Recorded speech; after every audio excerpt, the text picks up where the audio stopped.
कार्तिक मास की कहानी अध्याय 9। राजा प्रतु बोले, हे मुनीश्वर, आपने कार्तिक के इस व्रत में देवताओं और कपिला गौ की पूजा करने के साथ तुलसी की पूजा करना बताया है। सो मैं तुलसी के बारे में जानना चाहता हूँ कि इसके पूजा व्रत का क्या महत्व है। यह कौन सी देवी है? तुलसी भगवान को प्यारी कैसी हुई? आपकी सर्वत्र गति है, आप सब कुछ जानते हैं। महर्षि नारद बोले, एक बार इंद्र देवताओं और अप्सराओं के साथ शिव दर्शन हेतु कैलाश पर गए। वहां मार्ग में उन्होंने एक भयंकर स्वरूप, बड़े बड़े दांतों, आंखों वाला पुरुष देखा। देवराज ने उनसे पूछा, तुम कौन हो? शिव जी कहाँ गए? इंद्र के इस प्रकार बार बार पूछने पर भी उसने उत्तर नहीं दिया तो देवराज ने क्रोध करते हुए कहा,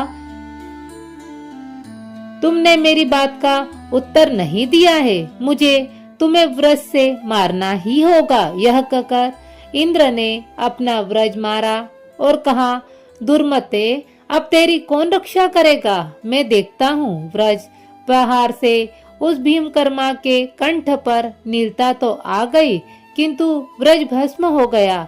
उसी समय रुद्र भगवान शिव प्रकट हो गए और अपने तेज से सबको जलाने लगे। यह देखकर बृहस्पति जी शीघ्र ही हाथ जोड़कर पृथ्वी पर दंड समान गिरकर उनकी स्तुति करते हुए कहने लगे, हे त्र्यंबकम, हे कपदर्मिन, हे त्रिपुरारी, आपको नमस्कार है।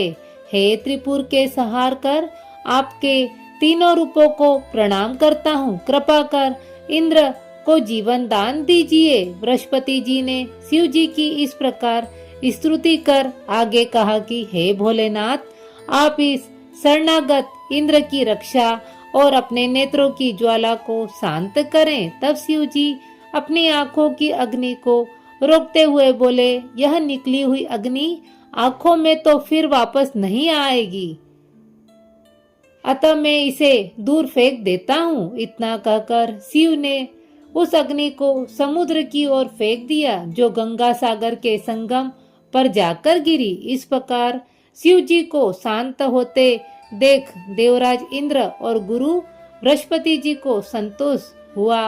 नारद जी बोले, लीलाधारी शंकर भगवान इतना कहकर अंतर ध्यान हो गए। तब इंद्र और बृहस्पति जी भी भय मुक्त होकर परम सुखी हुए। तपश्चात जिस बात की उन्हें जानने की इच्छा थी, उसे जानकर वे दोनों भी अपने